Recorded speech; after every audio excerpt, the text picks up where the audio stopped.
मकड़जाल की तरह बुना हुआ, जो इन्हीं के द्वारा बुनाया गया है अध्यक्ष महोदय। डीडीपीएल कंपनी कहाँ की है अध्यक्ष महोदय? यूपी की है, लखनऊ की है अध्यक्ष महोदय। वहां से वो षड्यंत्र करके यहाँ के यूपी बिहार के लोगों के साथ जुड़ाव बना करके यहाँ के नौजवानों को दिग्भ्रमित करने का काम कर रहा है अध्यक्ष महोदय। परजीवी लोग अपने आप को जिंदा रखने के लिए अलग अलग चारा और इनका इंतजाम करता है, उसी तरीके से सीआईडी, सीबीआई, सुनिए तो तरह तरह की चीजों को लेकर सदन में बात आ गई है। किन किन परीक्षाओं को हम रद्द करने जा रहे हैं, ये देखिए। व्यापारियों की जमात से आने वाले ये सब हर एक के जेब में नोटों के बंडल भरे पड़े हैं और उसी नोटों के बंडल के बदौलत ये लोकतंत्र को खरीदना चाहते हैं अध्यक्ष महोदय। सभी के जेब चेक किया जाए अध्यक्ष महोदय, सभी के जेबों में नोटों का गड्डी भरा पड़ा होगा, सभी के घरों में छापा मारा जाए अध्यक्ष महोदय, सभी के घरों में नोटों का बंडल पड़ा होगा। ये लोग मंदिरों को भी नहीं छोड़ा अध्यक्ष महोदय। यही भारतीय जनता पार्टी और आरएसएस के ये नुमाइंदे, आप लोगों का आचरण को 70 साल तक इन लोगों ने झंडा नहीं ढोया और आज उसी तिरंगा झंडा को कंधे पे रख करके देश को दिग्भ्रमित करने में लगे। ये हमारे जो विपक्ष के लोग जो गेरुआ वस्त्र पहन करके ढोंग रख करके दुनिया को दिग्भ्रमित कर रहे हैं, अब छात्रों का भी चोला पहन करके झारखंड के छात्रों को गुमराह करने में लगे। छुप कर बैठे रहते हैं और अलग अलग सोर्स से अपने को जीवित रखते हैं। आज छात्रों की आड़ में अपनी ताकत का इजहार कर रहे हैं, तो मुझे भी लग रहा है कि थोड़ा बहुत अब इनमें बचा हुआ है रस, वो भी अगले कुछ समय के बाद वो भी खत्म हो जाएगा। मैं सदैव आश्वस्त करता हूं अध्यक्ष महोदय। मैं माननीय विपक्ष के साथियों को कुछ बात बताना चाहता हूं। इनको बहुत आशाएं हैं, हमसे भी, राज्य की जनता को तो आशा है और उनके अनुरूप हम काम भी कर रहे हैं, लेकिन इनकी जो आशाएं हैं और इनकी जो आकांक्षाएं हैं वो इतनी अधिक है कि इसको पूरा करते करते कितना जन्म लेना पड़ेगा इसका तो अंदाजा मैं नहीं कर सकता, लेकिन निश्चित रूप से राज्य की जनता को आश्वस्त करने में हम लोग सक्षम हैं। इनकी सहारे की आवश्यकता नहीं। और अभी विगत प्रकरण अभी 2-4 दिनों से जो यहाँ चल रहा है अध्यक्ष महोदय, हमें लगा कि अब ये हमारे जो विपक्ष के लोग हैं इनमें अब कुछ रस बचा नहीं है, सब खत्म हो गया, ऐसा मुझे गलतफहमी था। लेकिन कभी कभी ये अनेक तरीके के आड़ में छुप कर बैठे रहते हैं और अलग अलग सोर्स से अपने को जीवित रखते हैं। जैसे कुछ परजीवी लोग अपने आप को जिंदा रखने के लिए अलग अलग चारा और इनका इंतजाम करता है, उसी तरीके से आज छात्रों की आड़ में अपनी ताकत का इजहार कर रहे हैं, तो मुझे भी लग रहा है कि थोड़ा बहुत अब इनमें बचा हुआ है रस, वो भी अगले कुछ समय के बाद वो भी खत्म हो जाएगा। मैं सदैव आश्वस्त करता हूं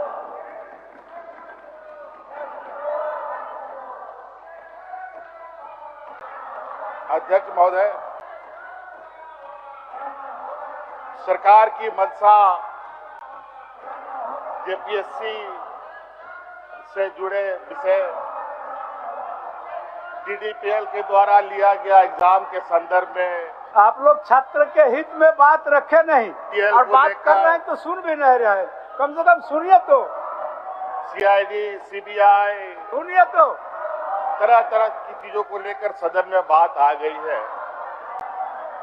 और सरकार की मंशा पूरे राज्य को पता है और सदन के माध्यम से भी बताया गया है, लेकिन हमारे विपक्ष इस राज्य के भविष्य, इस राज्य के आने वाली पीढ़ी को क्या सही है और क्या गलत है उसको ना समझ पाए, इसके लिए निरंतर इनका माननीय सदस्य, अब इनको एक लगता है कि विगत 6-7 सालों में इनके पास रिपोर्ट बचा नहीं था, तो एक ऐसा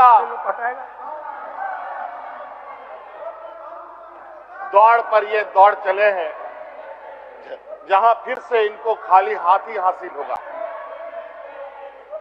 अध्यक्ष महोदय, किन किन परीक्षाओं को हम रद्द करने जा रहे हैं, रद्द करने का निर्णय लेने की सरकार ने छात्रों को आश्वस्त किया है। किन किन परीक्षाओं को जांच करने का आश्वासन दिया है और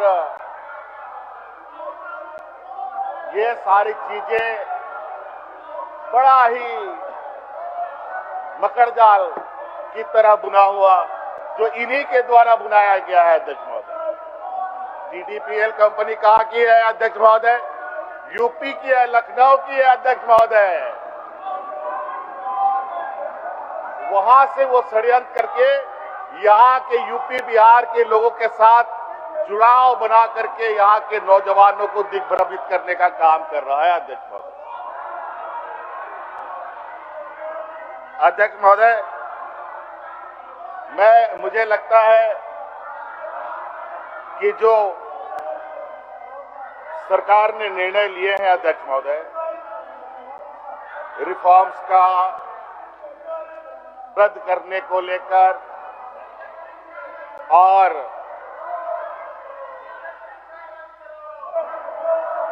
जांच को लेकर बिल्कुल सरकार की मंशा स्पष्ट है और सरकार निरंतर अपने कदम आगे बढ़ा भी रही है। हम आगे कामों को अंजाम तक ना पहुंचा पाए, इसके लिए इनका अपना जो विपक्षी ताकत है उसका दुरुपयोग करने में लगे हैं, लेकिन कोई चिंता नहीं। वो क्या कहावत है, वो हल्ला करते रहेंगे, हम अपना राह चलते रहेंगे। तो इसलिए अध्यक्ष महोदय, भैंस के सामने बीन बजाने से कोई फायदा नहीं, इसलिए हमें अपना काम करते जाना है अध्यक्ष महोदय। और कल जिस तरीके से सरकार और आंदोलनरत छात्रों के बीच में पूरा दिन भर का समय व्यतीत हुआ, आप लोग सदन में व्यवस्था कायम होने नहीं दीजिएगा, सदन की व्यवस्था को कायम करने नहीं दीजिएगा एकदम रहा। और प्रशासन का भी धैर्य का जो परिचय देश में दिया गया वो भी अभूतपूर्व है अध्यक्ष महोदय।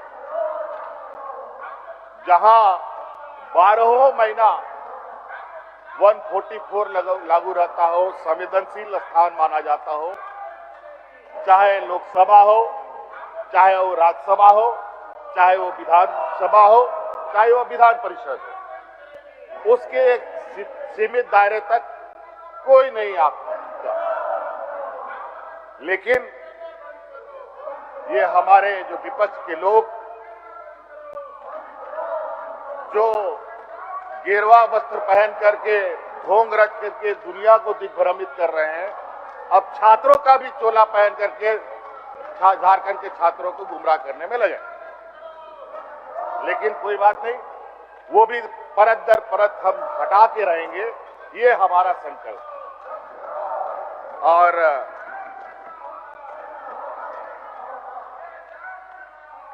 हमारे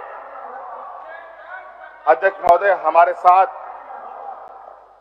वो व्यवस्था नहीं है जिस व्यवस्था के बदौलत ये आज आसमान में उड़ रहे हैं, चाहे अलग अलग संवैधानिक संस्थाओं के माध्यम से, चाहे सीपी बाबू का पैसा तो ले लो, गोदी मीडिया के माध्यम से, चाहे अलग अलग चीजों के संस्थानों के दुरुपयोग पैसा तो भेजा है देर मार्ग से। महोदय मैं प्रस्ताव करता हूँ, पैसा तो ले लो। सिंह जी ने जो पैसा अध्यक्ष के महोदय, अंदर दिखलाया है, ये संसदीय मान्यता के खिलाफ है। ये अध्यक्ष महोदय, ये सदन की गरिमा को किस तरीके से तार करते हैं चलिए अध्यक्ष महोदय, और ये लोकतंत्र बचाने की बात करते हैं। आज यही चलिए भारतीय जनता पार्टी और आरएसएस के लिए नुमाइंदे आप लोगों जो का आजादी के आचरण को 70 साल तक इन लोगों ने झंडा नहीं ढोया, बड़ी बारीकी से तिरंगा झंडा नहीं ढोया, बहुत बारीकी और से आज देख रहा है। उसी तिरंगा झंडा को कंधे पे रख करके देश को दिग्भ्रमित करने में लगे हैं। अध्यक्ष महोदय, मैं चाहता हूं कि इस बात को बहुत ज्यादा लंबा करने की आवश्यकता नहीं है। हमारी मंशा स्पष्ट है अध्यक्ष महोदय।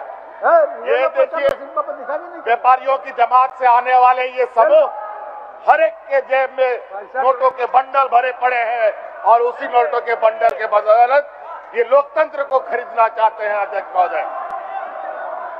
सभी के जेब चेक किया जाए अध्यक्ष महोदय, सभी के जेबों में नोटों का गड्डी भरा पड़ा होगा, सभी के घरों में छापा मारा जाए अध्यक्ष महोदय, सभी के घरों में नोटों का बंडल पड़ा होगा। हो गया। और उसी के बदौलत ये लोग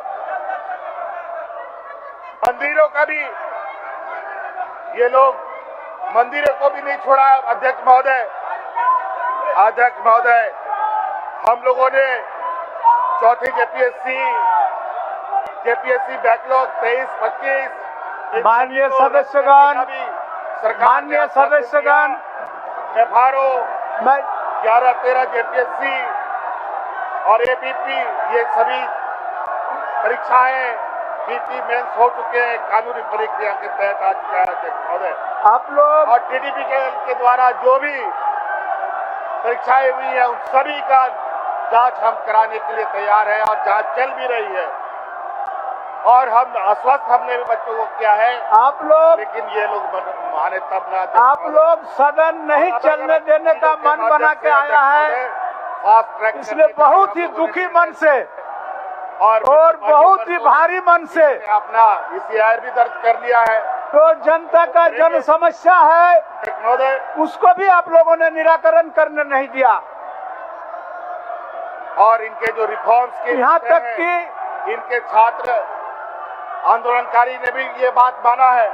रिफॉर्म्स में हम लोगों ने अधिकतर मांगे उनकी मान ली है, और उससे भी बेहतर रिफॉर्म के साथ हम लोग आगे जाएंगे अध्यक्ष महोदय, जहां पर हम लोग बड़े बड़े संस्थानों के साथ IIT, IIM, एक्सेलराई जैसे अनेक और प्रतिष्ठित संस्थानों के साथ सलाह मशवरा करके क्या बेहतर तरीके से रिफॉर्म्स लेते हुए एग्जाम कंडक्ट कराया जाए, ये हमने निर्णय लिया है। दस्तक की आपसे गुजारिश है कि अगर इसको बचाना चाहते हैं तो नेशनल दस्तक को सब्सक्राइब करने के लिए रेड कलर के सब्सक्राइब बटन को दबाएं, फिर बेल आइकन की घंटी दबाएं। नेशनल दस्तक को बचाने के लिए बहुत जरूरी है कि हर खबर को शेयर करें, लाइक करें, कमेंट जरूर करें।